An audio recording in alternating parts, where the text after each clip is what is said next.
The Galactic Council chambers buzzed with activity. Representatives from 37 species sat in curved rows, their voices a mix of clicks, whistles, and translated speech. Above them, holographic displays showed Earth's rapid expansion through the stars. High Counselor Credo, a tall blue-skinned being with 6 eyes, called for order by striking his staff against the floor. The room fell silent. The human problem grows worse each cycle, Credo said.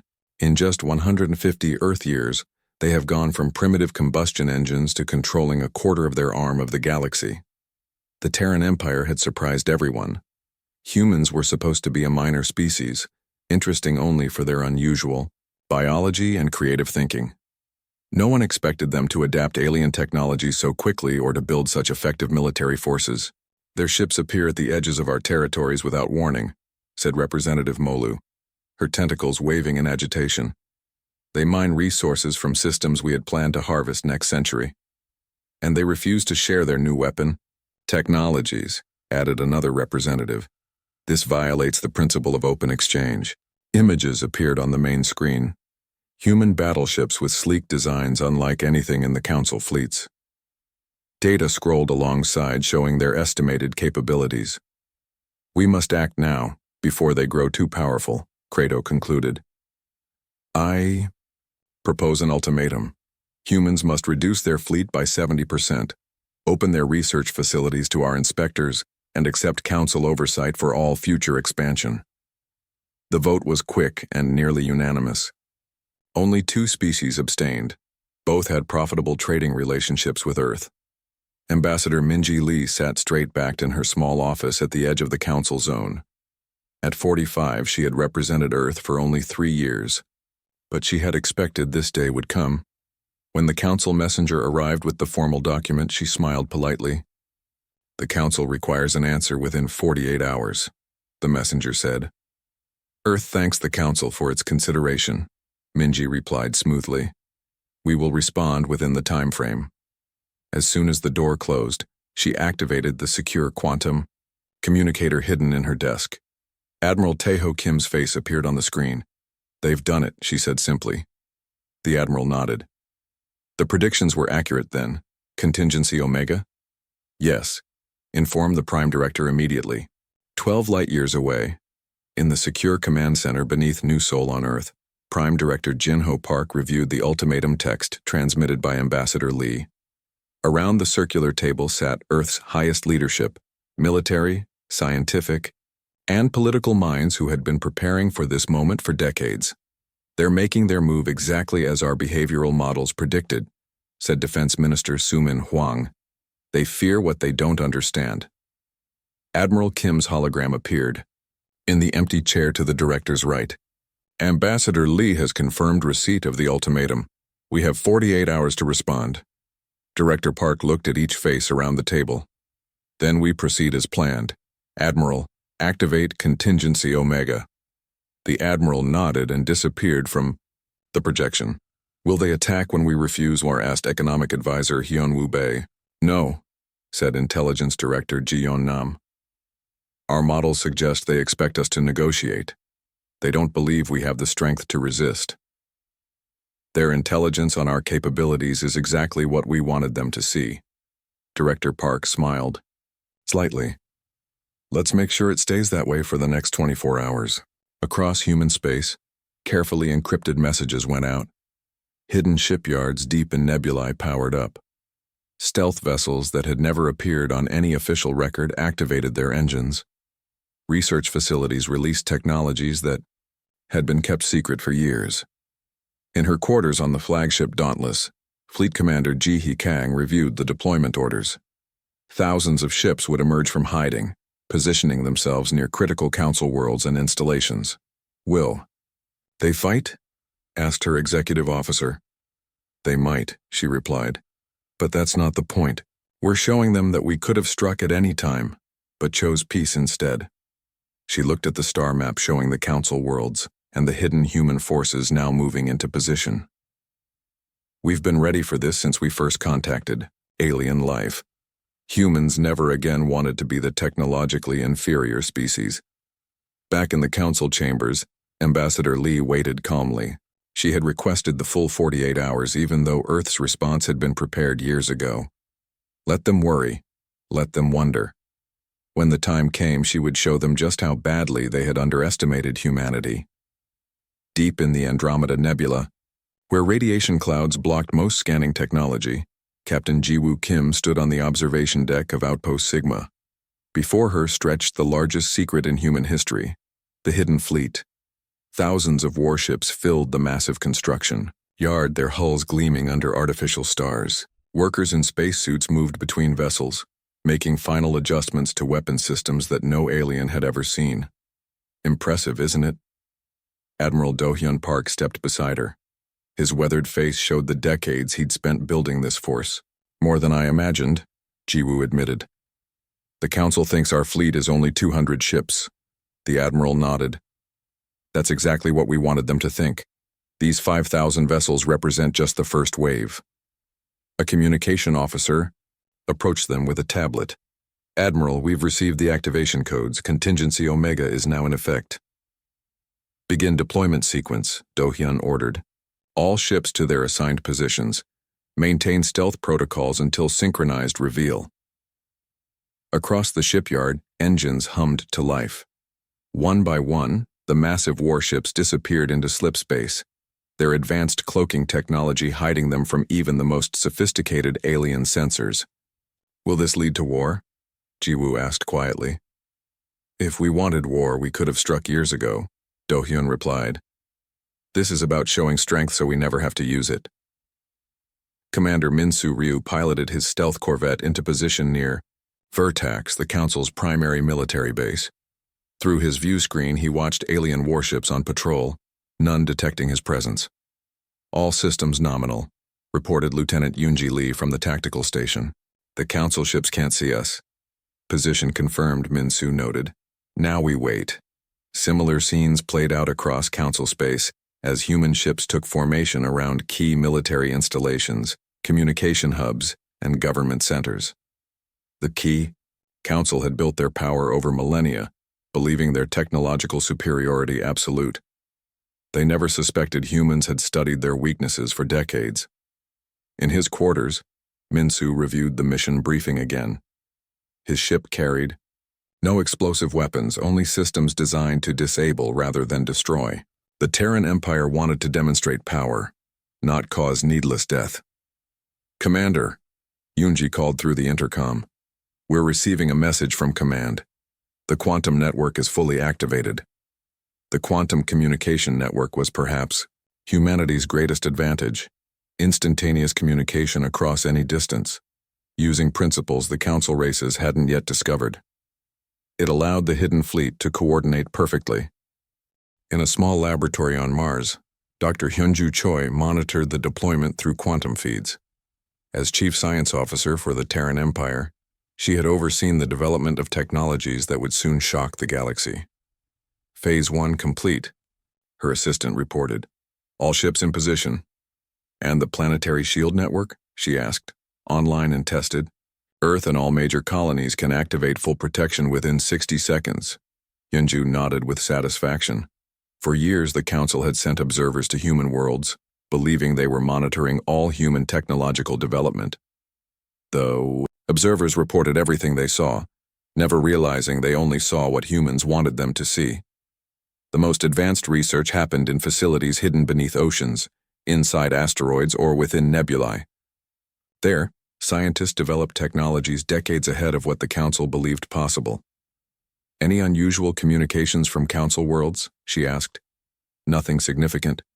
Their intelligence services suspect something, but they have no idea of the scale. On the Terran flagship Resolute, Admiral Sun Woo-yoon reviewed the final deployment reports. Every human vessel was in position, ready for the synchronized reveal that would change galactic politics forever. Sir, his communications officer, said, we're receiving a priority message from Director Jin-Ho Park. The director's image appeared on the main screen. Admiral, Ambassador Lee will deliver our response to the Council in 6 hours. Is the fleet ready? All ships in position, cloaking systems functioning perfectly, Sun Woo confirmed. We can reveal our presence at your command. Good. Remember, This is a demonstration of strength, not an act of war. No preemptive strikes under any circumstances. Understood, sir. After the communication ended, Sun Wu looked out at the stars. He had spent his career preparing for this moment, the day humanity would reveal its true strength. Coordinate final system checks, he ordered his bridge crew. I want every ship ready for synchronized decloaking when Ambassador Li gives the signal. He thought about the Council's ultimatum. They believed humans would either submit or make a futile stand with their small official fleet. They had no idea what awaited them. In 6 hours, he told his officers, the galaxy changes forever. Ambassador Minji Li stood before the grand doors of the Galactic Council chamber. Exactly 48 hours had passed since she received their ultimatum. Behind her stood 6 Terran officers in formal uniforms, their faces calm and confident. Are you ready, Ambassador? Asked Commander Junho Kang, her chief of security. The real question is whether they are ready, Minji replied, straightening her diplomatic sash. She carried a small device in her hand, the trigger for everything that would follow. The massive doors swung open. Inside, representatives from all council species waited in tense silence. Many leaned forward as the human delegation entered. They expected submission or desperate negotiation. Instead, they saw Minji's confident smile. High Counselor Credo rose from his central chair. Ambassador Li, we trust you bring the Terran Empire's response to our reasonable demands. Minji stepped to the center of the chamber, her footsteps echoing in the silence. Indeed, High Counselor. Earth has considered your ultimatum very carefully. She activated a holographic display showing the Council's document. The Terran Empire rejects your demands in their entirety, she stated clearly. Her voice remained calm, almost friendly. We will not dismantle our fleet. We will not accept oversight. We will not limit our expansion. Shouts of outrage filled the chamber. Kratos struck his staff against the floor 3 times. This is most unwise, Ambassador, he warned when quiet returned. The combined might of the Council far exceeds your small fleet. Reconsider your position while you still can. Minji's smile widened. About that small fleet. She pressed the device in her hand. Instantly, the chamber's main display changed, showing views from across Council space. Thousands of human warships appeared around Council worlds, military bases, and critical installations. They materialized near orbital defense platforms, government centers, and communication hubs, all appearing simultaneously as their cloaking systems deactivated. Gasps and cries of shock echoed through the chamber. Some representatives leapt to their feet while others slumped in their seats. What you see represents approximately 60% of the Terran fleet, Minji continued calmly. We've had these ships in position for months. Your sensors never detected them. Impossible, shouted Representative Molu. No stealth technology could hide so many vessels. And yet, here we are, Minji replied. She nodded to Commander Junho, who distributed data tablets to key council members. These contain technical specifications of our fleet's capabilities. Not everything, of course, but enough to demonstrate our technological position. High Counselor Kratos' 6 eyes blinked rapidly as he reviewed the information. This cannot be. You've developed quantum phase shielding and gravity manipulation weapons? Among other things, Minji confirmed. Technologies your observers never saw because we chose not to show them. The council chamber erupted in chaos.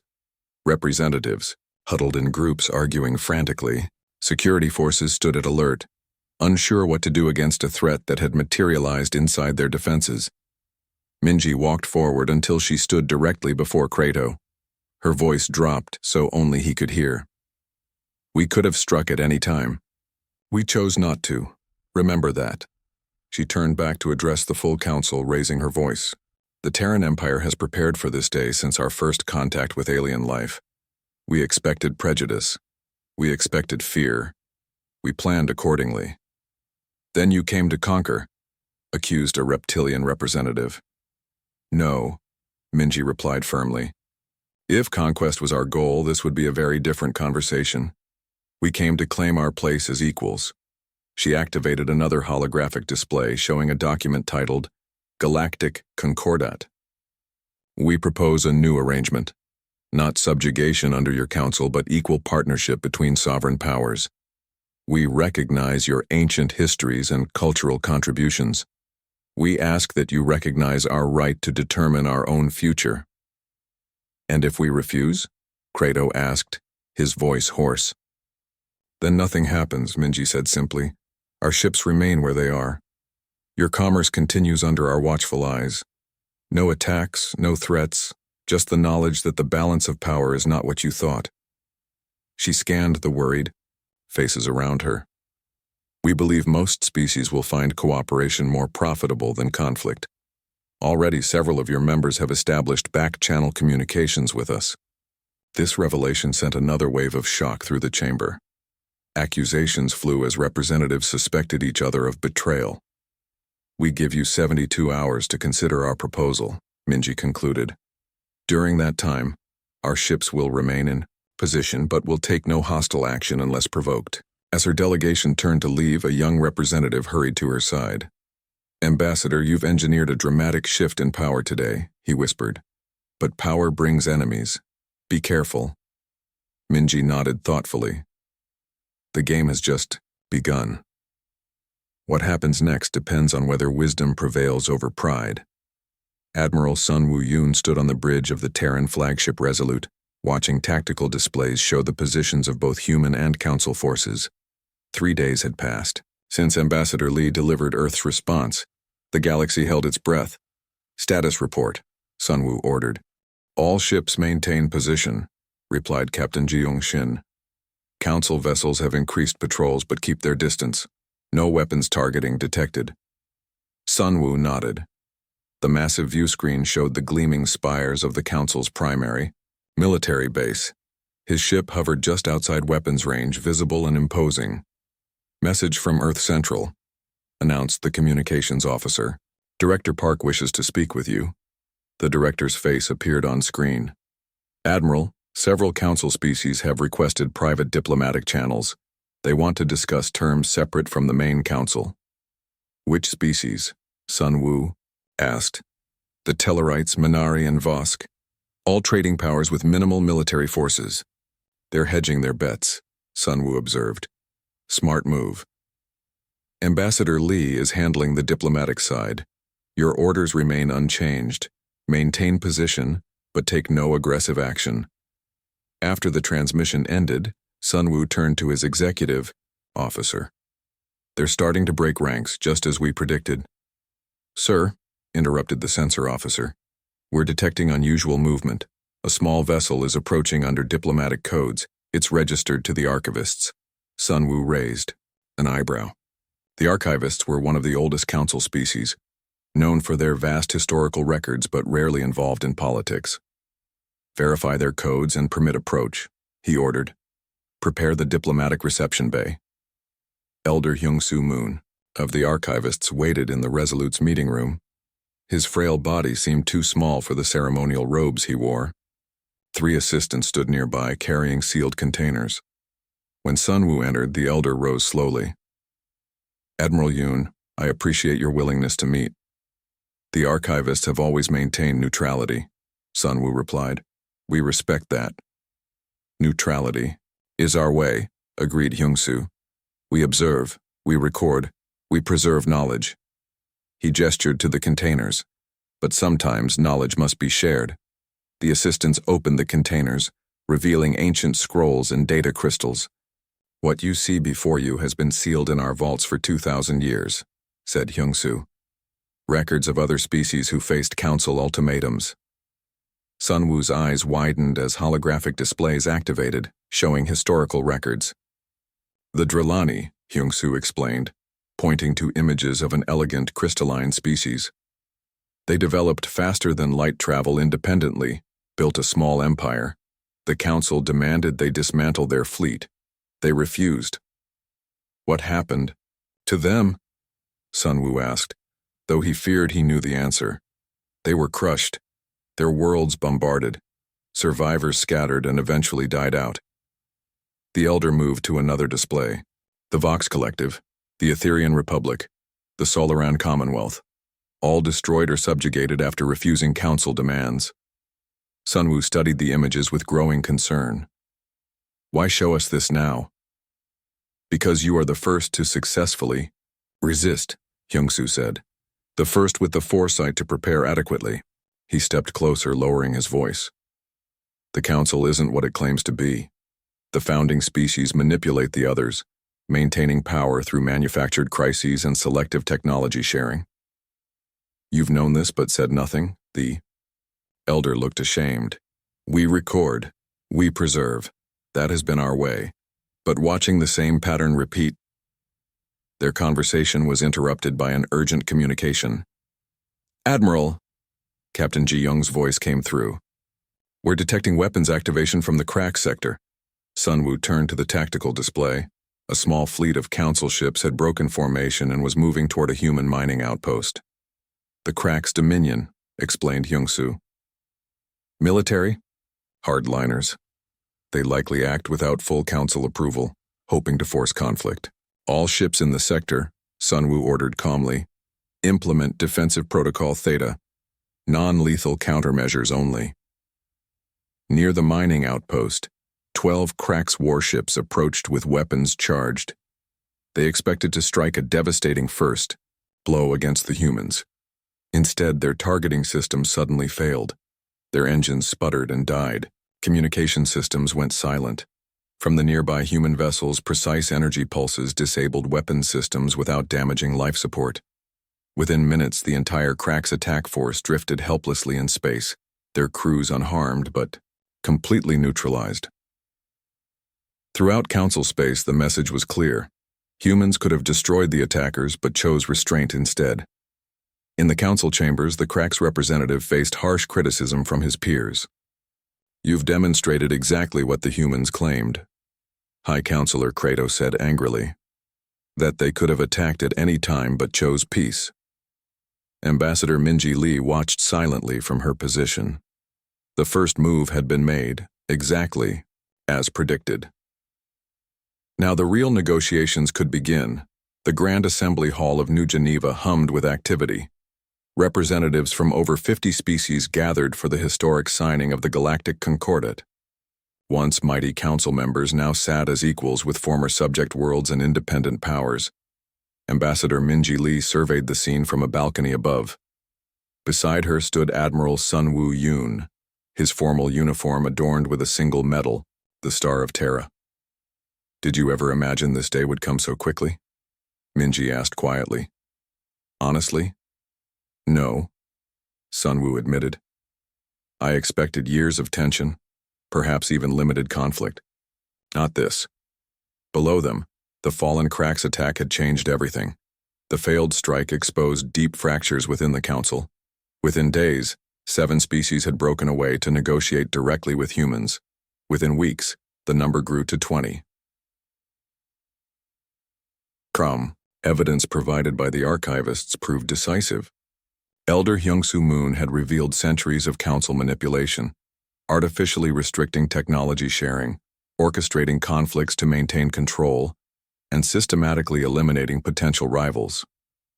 When Ambassador Lee presented this evidence in an emergency session, even loyal council supporters couldn't defend such actions. The signing begins, Minji observed as the chamber lights dimmed. Director Jin-Ho Park approached the central podium, flanked by representatives from former council worlds. The Galactic Concordat glowed on display screens throughout the hall. Today marks not the victory of one species over others, Jin-Ho began, but the beginning of true cooperation. The Concordat establishes principles all can embrace. Sovereignty for each species, technology sharing for mutual benefit, and joint defense against common threats. The document was revolutionary in its simplicity. No central authority could dictate to member worlds. No species could be denied access to beneficial technologies. Military forces remained under local control, but could unite against outside threats. They fear us less now, Sunwoo noted. Seeing that we used our advantage for reform rather than conquest. Minji nodded. Fear was never our goal. Respect was. One by one, representatives approached to add their authorization to the document. The Terran Empire, as architect of the new order, signed last. When Director Park pressed his palm to the authentication panel, subtle programs hidden within Council networks activated. Throughout known space, restricted databases unlocked. Secret technology caches revealed themselves. The tools of control crumbled. Phase 7 complete, Sunwoo murmured. Operation Open Archives is now active. Hidden human agents had spent years infiltrating Council systems, identifying the mechanisms used to maintain power imbalances. Now those mechanisms dissolved, allowing all species access to knowledge that had been suppressed. After the ceremony, Minji found herself approached by a small delegation of former Council hardliners. Your strategy was impressive, admitted the Vosk representative. You could have dominated but chose a more difficult path. Domination creates resistance, Minji replied. Partnership creates strength. Still, some wonder if this was your plan all along, the representative continued. The hidden fleet, the technology advantages, the evidence against the Council, was everything calculated? Minji smiled. Humans have always prepared for the worst while hoping for the best. Our history taught us the dangers of technological disadvantage. Later, in a private reception room, the core architects of the Terran strategy gathered. Director Park raised a glass in toast. To Operation Revelation, complete and successful, he said, though not exactly as planned, noted Defense Minister Sumin Huang. We expected more resistance. Admiral Yoon shrugged. The Council's power was built on perceived superiority. Once that perception shattered, collapse was inevitable. What concerns me, said Intelligence Director Jion Nam, is what lies beyond known space. The threats that might still come. Director Park nodded thoughtfully. Which is why the Concordat includes the Deep Space Exploration Initiative. United, we'll explore the unknown together rather than competing for discoveries. As the celebration continued around them, Minji moved to a window overlooking the Earth below. Humanity had transformed from an isolated species to the architect of a new galactic order in less than 2 centuries. We did it, Sunwoo said, joining her at the window. Phase 1. Minji corrected him with a smile. We've created a more just order. Now comes the harder part. What's that? Making it last.